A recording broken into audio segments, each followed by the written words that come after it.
تمہاری اقامت ہے، یہاں تمہارا حجرہ نور ہے، یہاں تمہارے قدوم میمنت لزوم لگے ہیں محبوب، یہاں تمہاری سانسوں کی خوشبو پھیلی ہوئی ہے۔ اس شہر کی گلیوں میں تم خراب ناز کرتے رہے ہو، اس لیے مجھے شہر کی قسم کہ یہاں تمہارا بسیرا ہے، تمہارا ڈیرا ہے، تمہارا آنگن اور تمہارا گھر اس بستی کے اندر ہے، اس لیے مجھے شہر کی قسم کہ یہاں تم رہتے ہو۔ اچھا، یہاں ایک بڑی خوبصورت بات کروں، وقت کو سمٹ رہا ہے اور یہ مضمون اپنے دامن میں وسعت بڑی رکھتا ہے، لیکن یہ ایک بات میری ساری تقریر پہ بھاری ہوگی۔ علماء کے مابین اس بات میں اختلاف ہے کہ مکہ المکرمہ افضل ہے یا مدینہ النبی افضل ہے، اس میں علماء نے بحث کی ہے اور علماء کے مابین اس میں اختلاف ہے، اور یہ علمی اور تحقیقی اختلاف ہے۔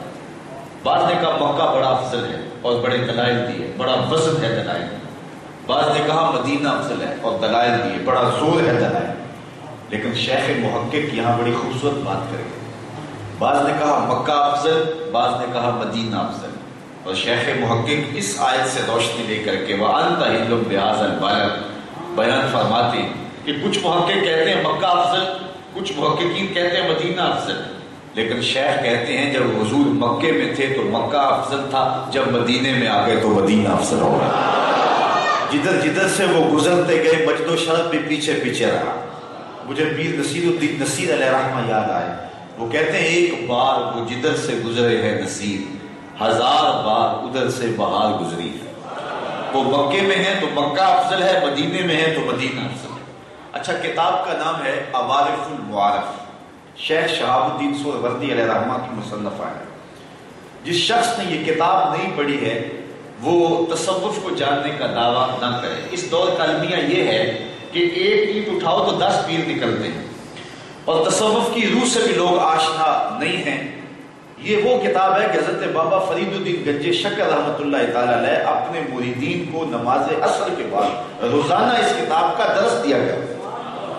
حضرت شیخ شہاب الدین سہروردی علیہ رحمہ کی یہ مایہ ناز تصنیف تصوف کے ماخذ میں سے ہے۔ اچھا، اس کتاب کے اندر ایک مرید کا سوال ہے جو اس نے شیخ سے کیا، کہتے حضرت اس دنیا پہ سب سے افضل جگہ کون سی ہے؟ تو شیخ نے کہا بیٹے وہی جگہ جہاں حضور تشریف فرمائے، گنبد خضرا والی جگہ سب سے افضل۔ مرید نے دوسرا سوال کیا، پھر ہم جنت کی آرزو کیوں کرتے ہیں؟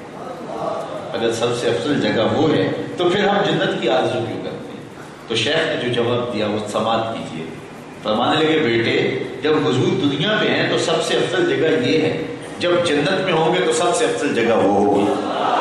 وہ مکے میں ہے تو مکہ افضل، مدینے میں ہے تو مدینہ افضل، جنت میں ہے تو جنت افضل۔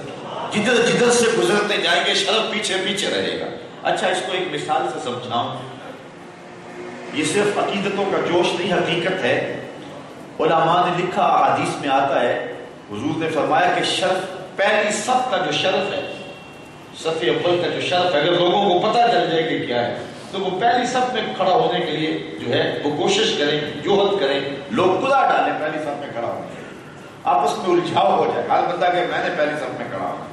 پہلی صف کا جو شرف ہے اگر پتہ چل جائے لوگوں کو کہ وہ کتنا ہے تو لوگ لڑائی کریں پہلی صف میں کھڑا ہونے کے لیے۔ اب پہلی صف کون سی ہے؟ یہ محراب کے ساتھ والی یہ صف پہلی ہے نا، لیکن امام اگر مصلی اٹھا کے وہاں باعث برآمدے میں لے جائے تو بتاؤ یہ صف پہلی صف رہے گی؟ وہ صف اول کا جو شرف ہے وہ اس صف کو نصیب رہے گا، وہ برآمدے کی جو دوسری صف ہے اس کو شرف مل جائے گا، اور امام اگر وہاں سے بھی مصلی اٹھائے صحن میں لے جائے گا تو بتائیے صف اول کا شرف برآمدے میں رہے گا؟ یار 14 صدیاں گزرنے کے بعد ایک امام مصلی جو ہے وہ کمرے میں رکھے تو شرف کمرے میں، وہ صحن میں رکھے تو شرف جو ہے وہ شرف صحن میں چلا جائے، اور وہ مصلی جو ہے وہ برآمدے میں بچھا دے تو شرف برآمدے میں چلا جائے۔ ایک امام کے پیچھے شرف دوڑتا ہے تو پھر نبیوں کے امام کے پیچھے شرف نہیں دوڑے گا؟ حضور مکے میں ہوں گے تو مکہ افضل ہوگا، مدینے میں ہوں گے تو مدینہ افضل ہوگا، جنت میں ہوں گے تو جنت افضل ہوگا۔ جدھر جدھر سے وہ گزرتے رہیں گے شرف و مجد بھی پیچھے رہے گا۔ اچھا، ظہوری نے یہاں ایک اور بات کر دی، وہ کہتے ہیں کہ ایک بار وہ جدھر سے گزرے ہیں، وہ کہتے ہیں کہ خوب بات کی کہ مکے کی ہواؤں میں، طیبہ کی فضاؤں میں ہم نے تو جدھر دیکھا سرکار نظر آتا۔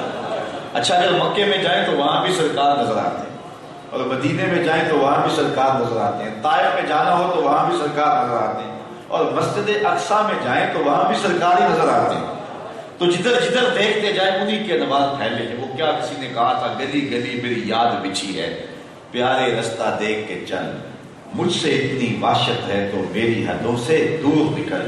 تو شیخ محقق فرماتے ہیں کہ جب حضور مکے میں تھے تو مکہ افضل تھا، اور جب مدینے میں آگے تو مدینہ افضل۔ مدینے کا یہ مجد و شرف حضور کے دم سے۔ اقبال کہتا ہے خاک طیبہ از دو عالم خوش ترس، آنکھ خنک شہرے کے آنچا دل برس۔ خاک طیبہ دو جہاں سے بہتر ہے، اس لیے یہاں محبوب جو رہتے ہیں۔ حضور علیہ السلام جب تبوک پہ تشریف لے گئے نا تو واپسی پہ صحابہ حضور سے اداس ہو گئے تھے۔ کتاب الآثار کے اندر حضرت امام محمد نے لکھا ہے کہ حضور علیہ السلام جب نماز پڑھانے کے لیے کھڑے ہوتے اور جب سلام پھیرتے تو اتنی جلدی سے پلٹ کے صحابہ کی طرف رخ کرتے جیسے گرم پتھر پر بیٹھے ہیں۔ تو اس کی تشریح میں بعض لوگوں نے لکھا ہے کہ حضور جانتے تھے کہ صحابہ میرے دیدار کے لیے تڑپ گئے ہوں گے۔ اچھا، اتنا وقت بھی ان سے نہیں گزرتا تھا کہ حضور کا رخ ان کے سامنے نہ ہو، بلکہ وہ نماز کے اندر بھی حضور کے رخ کی زیارت کر رہے تھے۔ حضرت کعب بن مالک فرماتے ہیں، اور یہ وہ صحابی ہیں کہ غزوہ تبوک میں جو پیچھے رہ گئے تھے، اور ان کی توبہ کا اعلان میرے رب نے قرآن میں کیا ہے، سورہ توبہ اٹھائیے۔ حضرت کعب بن مالک کہتے ہیں کہ میں جب نماز پڑھنے آتا تو حضور کے قریب کھڑا ہوں، یہ بخاری کی روایت ہے۔ باب الثلاثۃ الذین خلفوا، حضرت کعب بن مالک کہتے ہیں اصلی قریبا منہ، جب میں نماز پڑھتا تو حضور کے نیڑے کھڑا ہوتا۔ قریب کیوں کھڑا ہوتا؟ اب وجہ بیان کرتے ہیں، فَأُصَارِكُهُ النَّظْرَ، قریب اس لیے کھڑا ہوتا تھا کہ نماز بھی پڑھتا رہتا تھا، چوری چوری حضور کی دید بھی کرتا رہتا تھا۔ محبت کی کہانیاں دیکھیے، اصل نماز ہے یہی، روح نماز ہے یہ، میں تیرے روبرو رہوں تو میرے روبرو رہے، دل میں ہو یاد تیری در پہ سرے نیاز ہو، وہ بھی کوئی نماز ہے، یاد نہ ہو نماز ہو۔ لوگوں نے پتہ نہیں کس نماز کی بات کی ہے۔ اقبال کہتا ہے گر تیرا شوق نہ ہو میری نماز کا امام، میرا قیام بھی حجاب میرا سجود بھی حجاب، لوح بھی تو قلم بھی تو تیرا وجود الکتاب، گنبد آبگینہ رنگ تیرے محیط میں آباد۔ صحابہ سے پوچھا گیا کہ حضور ظہر اور عصر کی نمازوں میں قرات کرتے تھے؟ کہا ہم کرتے تھے۔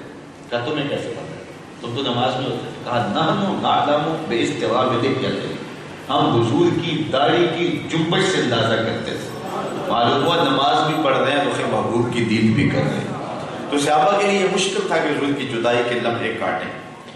اللہ اکبر، میں دیکھ رہا تھا کہ حضرت انس رضی اللہ تعالیٰ عنہ حضور کی وفات کے بعد جو ان کا حال ہوا، ماہی بیاب کی طرح تڑپتے تھے، کیونکہ 10 سال انہوں نے حضور کی نوکری کی، آقا کریم علیہ السلام کے ساتھ محبتوں کا جو ربط رشتہ تھا اب انہیں چین نہیں رہنے دیتا تھا، لیکن اللہ نے ان کے دکھی دل کو یہ تسکین دی کہ حضرت انس بن مالک رضی اللہ تعالیٰ عنہ کو حضور کے وصال کے بعد پھر کوئی رات ایسی نہیں گزری جس رات میں حضور کا دیدار نہ ہوا۔